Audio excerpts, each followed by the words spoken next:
द्रौपदी, एक अतुलनीय राजकुमारी। पांचाल की राजकुमारी द्रौपदी असाधारण प्रतिभा और सुंदरता की धनी थी।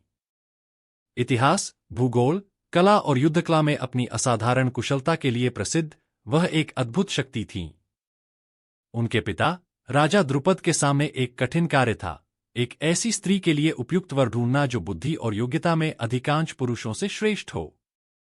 अर्जुन, तीसरे पांडव। कुंती के तीसरे पुत्र अर्जुन अपने समय के महानतम योद्धाओं में से एक माने जाते थे। दैवीय वरदान से जन्मे, उनके पास धनुष-बाण चलाने का अद्वितीय कौशल और पराक्रम था।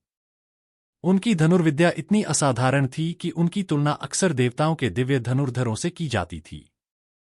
अर्जुन की माता कुंती एक गुणी महिला थीं, जिन्होंने विभिन्न देवताओं से पांचों पांडवों के लिए आशीर्वाद प्राप्त किया था। देवताओं के राजा इंद्र के प्रति उनकी भक्ति के वरदान स्वरूप अर्जुन का जन्म हुआ था। अपने भाइयों युधिष्ठिर, भीम, नकुल और सहदेव के साथ मिलकर उन्होंने पौराणिक पांडव वंश का निर्माण किया। पांडव अपनी वीरता, धार्मिकता और अटूट बंधन के लिए जाने जाते थे। विशेष रूप से अर्जुन अपने कर्तव्य के प्रति अटूट समर्पण, अपने भाइयों के प्रति निष्ठा और अद्वितीय धनुष कौशल के लिए प्रशंसित थे। युद्ध भूमि में उनके पराक्रम, जिनमें शक्तिशाली द्रुपद पर उनकी विजय भी शामिल है, ने महाभारत के सबसे दुर्जय योद्धाओं में से एक के रूप में उनकी प्रतिष्ठा को और मजबूत किया। द्रुपद के अनुसार अर्जुन एक योग्य दावेदार हो सकते थे। अपने समय के महानतम धनुर्धर माने जाने वाले अर्जुन का पराक्रम देवताओं के लिए भी अतुलनीय था। हालांकि उनके चचेरे भाई दुर्योधन के मन में पांडवों के प्रति ईर्ष्या और द्वेष था। उसने पांडवों को हमेशा के लिए खत्म करने की एक भयावह योजना बनाई। एक घातक धोखा। दुर्योधन ने पांडवों को एक भव्य महल में ले जाने का लालच दिया, जिसे आतिथ्य का उपहार माना जाता था। हालांकि इस भव्य आड़ में एक घातक जाल छिपा था। दुर्योधन ने महल को जलाकर पांडवों का विनाश सुनिश्चित करने की योजना बनाई। जैसे ही पांडव अपने आलीशान महलों में बैठे, आसन्न खतरे से अनजान, दुर्योधन की साजिश सामने आई। उसने आधी रात को महल में आग लगा दी और उसे आग की लपटों में लपेट लिया। लेकिन पांडव, जो हमेशा सतर्क और साधन संपन्न थे, आसन्न विनाश को भांप चुके थे। वे नरक से बच निकले और चमत्कारिक रूप से उनकी जान बच गई। वेश बदलकर वनवास काट रहे पांडव अपने वैभवशाली जीवन के वियोग में विलाप कर रहे थे। फिर भी वे आगे बढ़ते रहे, उनका उत्साह अडिग रहा, उनका दृढ़ संकल्प अटल रहा। जिस आग ने उन्हें लगभग भस्म कर दिया था, उसने उनके संकल्प को और दृढ़ कर दिया था और उन्हें आगे आने वाली चुनौतियों के लिए तैयार कर दिया था। महल की राख और रानी कुंती व उनके 5 पुत्रों के दुखद निधन की खबर सुनकर राजा द्रुपद का हृदय व्यथित हो गया। पांडवों के महल में लगी आग ने उनकी आशाओं और सपनों को भी जलाकर राख कर दिया था। उनकी लाडली पुत्री द्रौपदी को अर्जुन में अपना आदर्श जीवनसाथी मिल गया था। इस आग ने न केवल जीवन लील लिया था, बल्कि उस मिलन की ज्योति भी बुझा दी थी जिसका उन्हें लंबे समय से इंतजार था। कृष्ण का रहस्योद्घाटन। इसी निर्णायक मोड़ पर दिव्य कृष्ण ने हस्तक्षेप किया। उन्होंने राजा द्रुपद को बताया कि पांडव जीवित हैं और वेश बदलकर रह रहे हैं। इस समाचार ने द्रुपद को आशा से भर दिया। उन्हें अपनी प्रिय पुत्री के लिए भव्य स्वयंवर की व्यवस्था करनी थी। स्वयंवर एक अनोखी चुनौती। यह सुनिश्चित करने के लिए कि अर्जुन ही द्रौपदी के लिए एकमात्र योग्य वर है, राजा द्रुपद ने एक चुनौतीपूर्ण कार्य की योजना बनाई। उन्होंने एक स्वयंवर की घोषणा की, एक भव्य आयोजन जहां योग्य राजकुमार और राजा द्रौपदी का हाथ पाने के लिए प्रतिस्पर्धा कर सकते थे। चुनौती सरल लेकिन चुनौतीपूर्ण थी। जो कोई भी तालाब के ऊपर लटकी हुई एक सुनहरी मछली की आंख को केवल उसके प्रतिबिंब को देखकर भेद सकेगा, उसे राजकुमारी का खिताब मिल जाएगा। स्वयंवर की खबर दूर दूर तक फैल गई और देश भर से योद्धाओं की भीड़ उमड़ पड़ी। दावेदारों में कई कुशल धनुर्धर थे जो अपनी योग्यता सिद्ध करने के लिए उत्सुक थे, जिनमें दुर्योधन, कर्ण, दुःशासन, विकर्ण, चित्रसेन जैसे योद्धा शामिल थे, जिन्होंने महाभारत के महायुद्ध में महत्वपूर्ण भूमिका निभाई थी। हालांकि कृष्ण जानते थे कि यह कार्य केवल 2 ही पुरुषों में करने की क्षमता है, अर्जुन और सूर्यदेव के पुत्र कर्ण। पांडव द्रौपदी के स्वयंवर में ब्राह्मण के वेश में शामिल हुए थे।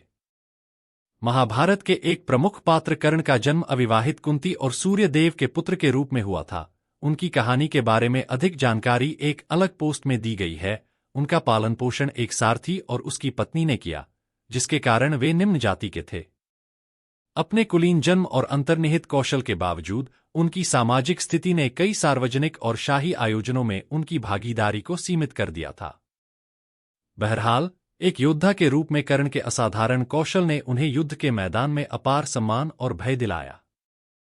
उनके कौशल अर्जुन के कौशल के बराबर थे।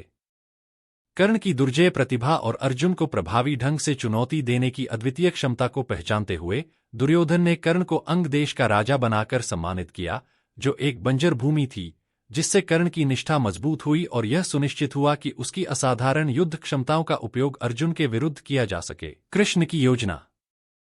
कृष्ण, जो हमेशा रणनीतिकार रहे, के पास एक योजना थी। वह जानते थे कि कर्ण, जो कौरवों में सबसे बड़े दुर्योधन का घनिष्ठ मित्र था, उनके लिए खतरा बन सकता था। अगर कर्ण द्रौपदी का हाथ जीत लेता तो दुर्योधन और राजा द्रुपद के बीच एक शक्तिशाली गठबंधन बन सकता था। इसे रोकने के लिए कृष्ण ने द्रौपदी के सलाहकार की भूमिका निभाई और अपनी दिव्य बुद्धि से उनका मार्गदर्शन किया। स्वयंवर शुरू होते ही एक एक करके राजकुमारों और राजाओं ने असंभव कार्य करने का प्रयास किया। कई तो धनुष उठाने में भी असफल रहे, जबकि कुछ कुशल होने के बावजूद चलते हुए लक्ष्य पर प्रहार नहीं कर सके। भीड़ निराश हो गई और राजा द्रुपद ने निराशा में महान योद्धाओं के पतन पर विलाप किया। क्या यह पृथ्वी मेरी पुत्री के योग्य किसी भी सच्चे योद्धा से रहित है? द्रुपद ने पुकारा। अपनी प्रतिभा की कमी से क्रोधित होकर अपने निम्न जन्म के बावजूद कर्ण चुनौती स्वीकार करने के लिए आगे आया। उसे हमेशा कम आंका गया था और वह मान्यता पाने के लिए तरसता था। हालांकि कर्ण और दुर्योधन के बीच के संबंध को जानते हुए कृष्ण ने द्रौपदी को फुसफुसाकर चेतावनी दी। द्रौपदी ने सार्वजनिक रूप से घोषणा की कि वह किसी निम्न जाति के व्यक्ति से विवाह नहीं करेगी, भले ही वह सफल हो जाए। कर्ण का चेहरा क्रोध और हृदय पीड़ा से काला पड़ गया। सार्वजनिक अपमान का दंश युद्धभूमि के किसी भी घाव से कहीं ज्यादा गहरा था। उसका क्रोध अन्याय का तूफान था, जबकि उसका दुहक उसके सामाजिक निर्वासन की क्रूर वास्तविकता को प्रतिध्वनित कर रहा था। वह असहाय था। स्वयंवर के आयोजक को बिना किसी पूर्व सूचना के किसी भी प्रतियोगी को अस्वीकार करने का अधिकार था। अर्जुन की विजय। मंच अंतिम प्रदर्शन के लिए तैयार था। चुनौती सभी योद्धाओं के लिए सम्मान की बात बन गई थी, न कि केवल कौशल की परीक्षा। दर्शक जीवन में एक बार होने वाले धनुर्विद्या के प्रदर्शन के साक्षी बनेंगे। छाया में छिपे अर्जुन आज्ञाकारी आत्मविश्वास के साथ उभरे। उनकी छाती चौड़ी थी, उनकी मुद्रा राजसी थी। उन्होंने राजा द्रुपद, द्रौपदी, कृष्ण और एकत्रित दर्शकों को उनकी उपस्थिति का आभार व्यक्त करते हुए गहरे प्रणाम किया।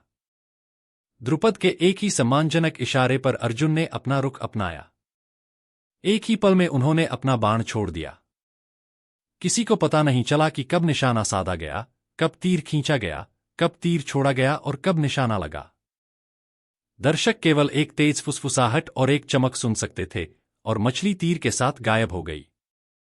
लक्ष्य पर आश्चर्यजनक सटीकता से प्रहार ने भीड़ को स्तब्ध कर दिया। जैसे ही अर्जुन के विजयी बाण की प्रतिध्वनि धीमी हुई, अखाड़े में विस्मय से जयकार गूंज उठी। राजा द्रुपद का चेहरा अपार हर्ष से चमक उठा और चुनौती पूरी होते देख उनका हृदय गर्व से फूल उठा। द्रौपदी, जिनकी आंखें प्रशंसा से चमक रही थीं, ने अर्जुन में न केवल एक वर बल्कि एक योग्य तुल्य व्यक्ति पाया जो उनके बल और पराक्रम का प्रतिबिंब था। कृष्ण, जो सदैव ऋषिमुनि हैं, मौन खड़े रहे, उनकी मंद मुस्कान में गहन संतुष्टि झलक रही थी। अर्जुन का मार्गदर्शन करके कृष्ण ने भारत के उज्ज्वल भविष्य के बीज बोए थे। इस क्षण में नियति के धागों ने इस भूमि के लिए आशा और वैभव का ताना बाना बुना।